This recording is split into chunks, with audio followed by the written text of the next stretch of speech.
I'm Mia, and today I will show you how to make some sweet looking coasters with a felt inlay. Prepare your felt as shown and start 3D printing your coasters.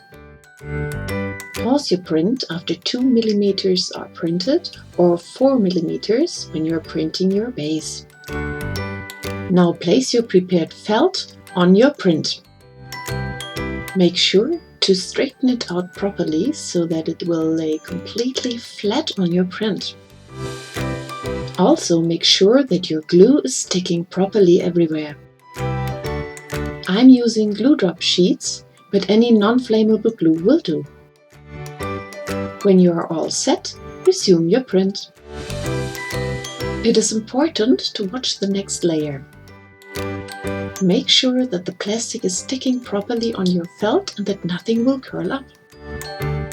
You can also experiment with different inlays. Just make sure that they are not thicker than 0.8 millimeters. And that's all you need to know. Enjoy! Bye!